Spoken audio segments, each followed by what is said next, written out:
Hello dear students, hope you all fine and safe at home. Today we are going to discuss the topic the Khalji Dynasty. In the previous video we have discussed about the first dynasty, its slave dynasties. Also we have discussed about the first slave ruler and the second ruler Qutbuddin Aibak and Iltutmish, Razia Sultan, and about the Balban and what all the steps have been done by those rulers also we have discussed, and also we have discussed about what are the major three difficulties faced by the slave kings or slave rulers at the time of Delhi Sultanate. Okay, so now in this video we are going to discuss the second dynasty of the Delhi Sultanate, the Khalji Dynasty. So the ruling period also we have discussed. It's from 1290 to 1320. So they expanded the Sultanate further. The first ruler of the dynasty was Jalaluddin Firoz Khalji.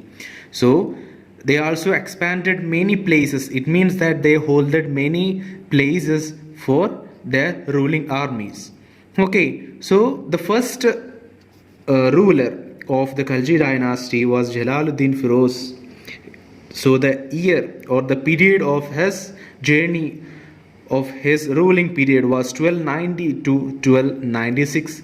So about Jalaluddin, he was a weak ruler. We can discuss from the historians that we can get the information about the Firoz was that he was a weak ruler and he adopted a lenient policy towards the Mongols and married one of his daughter to Ulu Khan, the Mongol leader. So he just showed mercy towards the Mongol. So we can discuss that, we can see that Mongolians have continuously threatened the Delhi Sultanate, but here at the time of Firoz he just showed mercy towards the Mongol. Lenient means mercy, showed mercy towards the Mongols, and also got married a daughter of Ulu Khan of the Mongol leader. Also Jalaluddin was succeeded by his nephew Ali Garshab, who took the title of Alauddin. Also he just succeeded. Alauddin was the follower of Jalaluddin. Okay, but he didn't done any numerous or major steps in his kingdom. Who Jalaluddin didn't give or didn't show any major steps in his kingdom. Okay, so while moving to the second ruler, Alauddin Khilji, the Alauddin Khilji was the most powerful ruler of this dynasty. So we can check by the historians that Alauddin Khilji was the most powerful ruler of the Khilji dynasty, and also he was very ambitious, he was very conscious, and he was very high quality ruler soon after coming to power. So set about his goal of establishing an all India empire. So he wants to conquer all India and he wants to establish, his aim was that to establish all India, to rule all of the place. So in the 20 years that he ruled, he almost achieved his goal. So he just ruled only from 1996 to 1316. So his ruling period for 20, also he have achieved many goals, and also he just made many steps in his kingdom.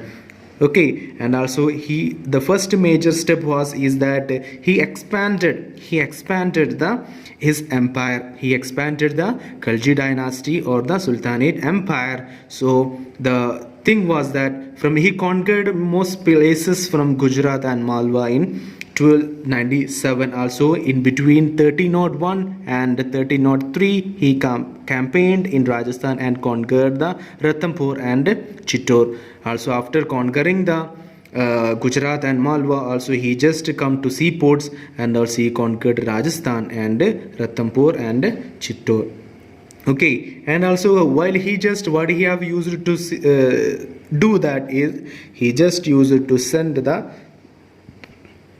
large army, and he just used to defeat all the places and used to capture the areas. So that was the journey of Jalaluddin Khilji of expansion of empire. So the next step or the next goal he just achieved is that Mongol Raids.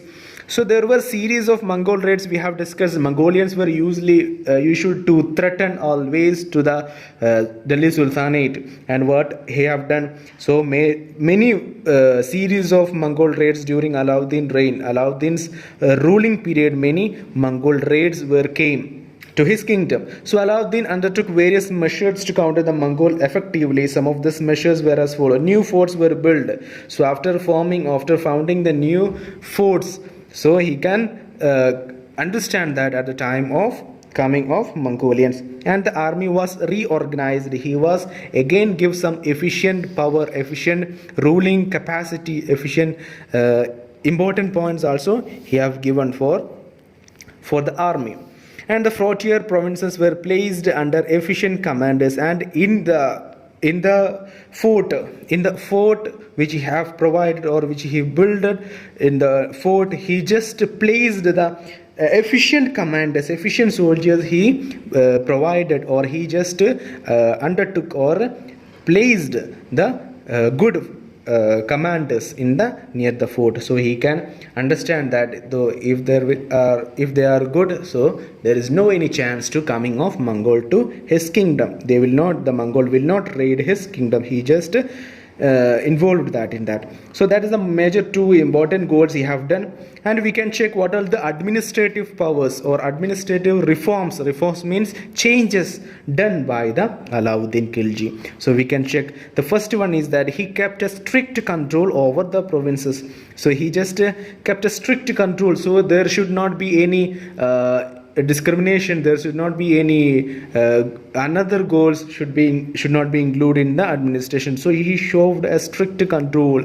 Every law and order keep up by the Alauddin. So all the things have been done. He took a two major to suppress rebellions. He posted spies in different parts of empire. They kept him informed all the development. So he just keep up the spies. Spies means CIDs or something like that. He just kept in all the field. So what happened then? The spies or the CIDs can give the information to the Alauddin Khilji, and he can understand the problems or understand the people have been doing the corruption or not. Okay, and he curbed the power of the nobles. He forbade social gathering among nobles, and also he stopped. Who stopped? Alauddin Khilji stopped the power of nobles, didn't give any power to nobles. He forbade social gathering among nobles. He forbade, and also he just stopped, compelled to them to stop gathering. The Alauddin Khilji compelled noble people to stop gathering. If they started gathering, means they will make a new plan, new idea to defeat rulers. So because of that reason only, Alauddin Khilji told the noble people to stop gathering. Okay, while moving to the last point of administrative is that he standardized weights and measures. Those caught cheating were severely punished. He standardized the weights and measures, and he just the black market, he stopped just like a black market, and those courts cheating were severely punished. So those who are doing the cheatings and all the purposes in his kingdom, he used to punish them heavily. Okay, Alauddin used to punish them heavily. Those who are doing the cheating, theft or something like that, they used to get good punishment from the King Alauddin. Okay, now we can check what are the economic measures, economic changes, economic reforms done by the Alauddin. Okay, while moving to the first one, land revenue was the most important source of income for the empire. So we can understand that at the time the agricultural was mostly there. So the income or the taxes were used to get for the rulers were from land only. So the Alauddin Khilji ordered the measurement of all the land under cultivation. So it was divided into different categories according to fertility. So the land have been categorized, which all the land have been cultivated and which is land only not having cultivated. It means the land which is not cultivating, not farming, it is simply land. So he just categorized it into two. And to get more money, Alauddin raised the land tax in the Doab region. So where they are getting. So Alauddin told the people or the farmers he have to get, or the ruler have to get the much amount of tax. Those who are farming near the river area, near the bank of river, they have to give much amount of tax to Alauddin. Okay, that was the other economic measure he have done. He is the first economic measure. And the second, going to the second economic measure, is that to keep a check on his offices and to discourage corruption, Alauddin also introduced a system of getting the accounts of his offices audited. This system was later followed by Sher Shah Suri and the Mughal Emperor Akbar. Okay, and also he just his offices used to check all the people's accounts and all the things. He used to check the land collection, land tax, and all the things. Alauddin Khilji's officers will check, so he can maintain, he can understand what all the problems, what all the taxes have been collected. Okay, his officers used to check all the things. So in this we can understand that there will be stopped what corruption will be stopped at that time. And the third economic measure, third economic reform, or the third economic changes done by the Alauddin was that he lowered the prices of all essential items such as food grains, sugar, cotton oil, clothes, and so on. So he just lowered the price for those items. Okay, and also shop owners were asked to charge the rates fixed by the Sultan. So he also appointed special officials to keep a check on the shop owners. So, and also he just informed the shopkeepers to reduce the prices of food grains, sugar, cooking oil, and clothes, and all the things. He just compelled the shop owners to reduce the amount. Okay, and those are the major three steps or the three reforms done by the major economic reforms or measures done by the Alauddin Khilji.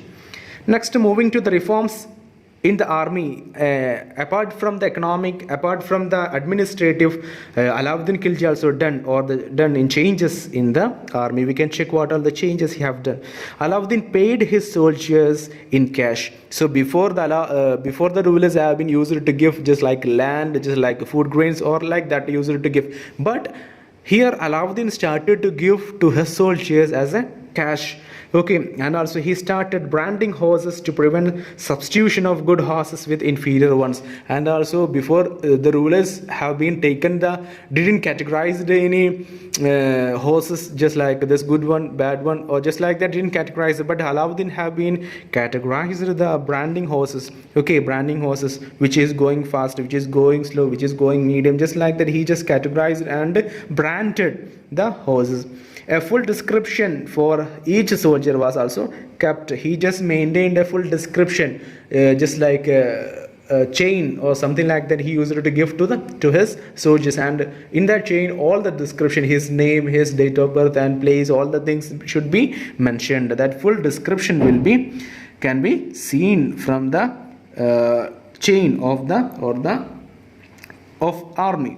Okay, next we will go to discuss about the Tughlaq dynasty, the third major important dynasty of the Sultanate period. Okay, so the Tughlaq dynasty's period was from 1320 to 1440. Okay, so it was ruled for nearly 100 years. The dynasty produced two powerful sultan, Muhammad bin Tughlaq and Firoz Shah Tughlaq. Those are the major important Tughlaq rulers at the time of Tughlaq dynasty.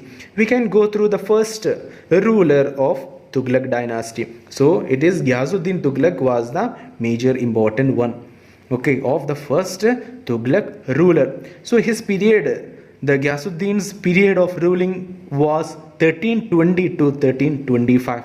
Okay, just 5 years only he just go to rule in his dynasty. So he was an efficient military commander who suppressed rebellions and consolidated the Sultanate. He was succeeded by Jahanah Khan. He took the title of Muhammad bin Tughlaq.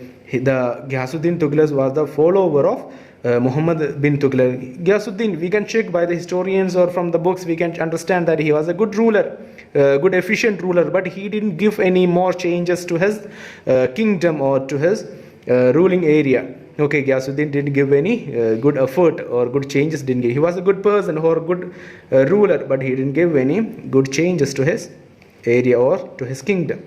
While moving to the Muhammad bin Tughlaq was the another second ruler of the Tughlaq dynasty, Muhammad bin Tughlaq. Okay, Muhammad bin Tughlaq was very powerful ruler. Ibn Battuta wrote in detail about his reign. He tells us the Sultan had great ideas and plans that failed because the common people could not understand them. Okay, Muhammad bin Tughlaq was introduced many new efficient ideas, but because of the common people's understanding, all plans came to fail. We can check what all the plans he have been done.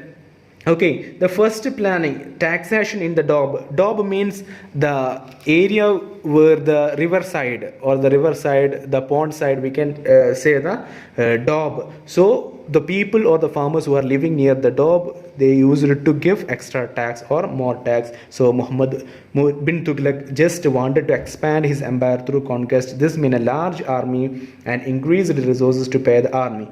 So to get more money, the Sultan raised the land tax in Doab. The Doab was facing a severe famine during this period. So when he announced to the people, those who are living near the Doab or near the river area, they must give the more taxes to the government or more taxes to the Muhammad bin Tughlaq. But what happened at the time of raising his voice to the people? So the famine or the scarcity of food or the land became very dry and the food grains didn't grow up in the farming area or the land. So the people are unable to give the tax to the government. That plan also failed. And the next step have been done by the shift of capital, that also been failed. We can check what was the reason. The Sultan felt that he would be able to control the administrator the empire better from Daulatabad, since it was located in the center of the empire.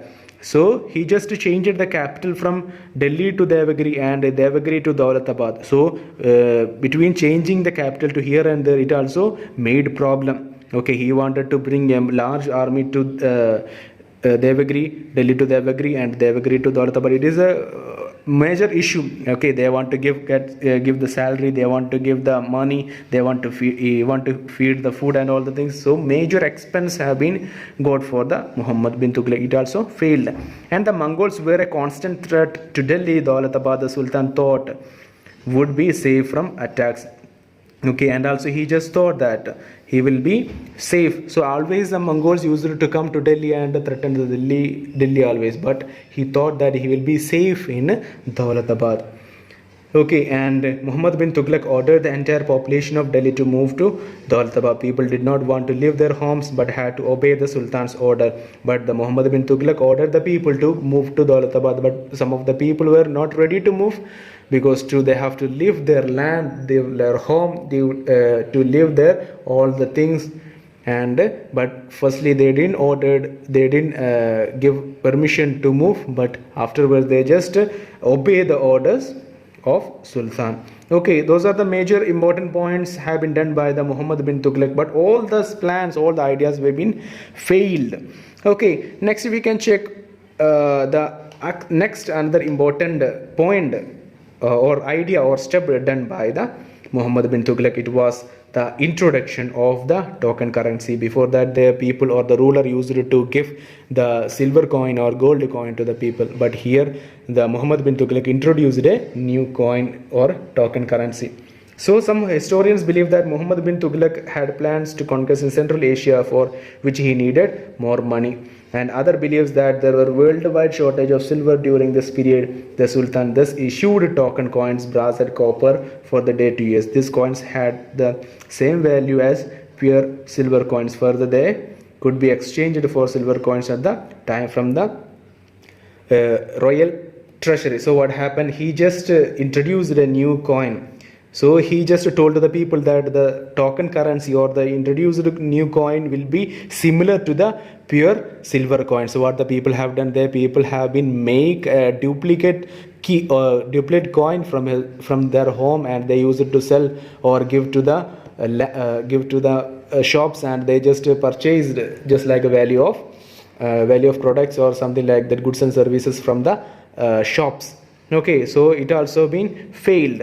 Okay, those are the major important points we have discussed in the point of Muhammad bin Tughlaq. Okay, So that's for today.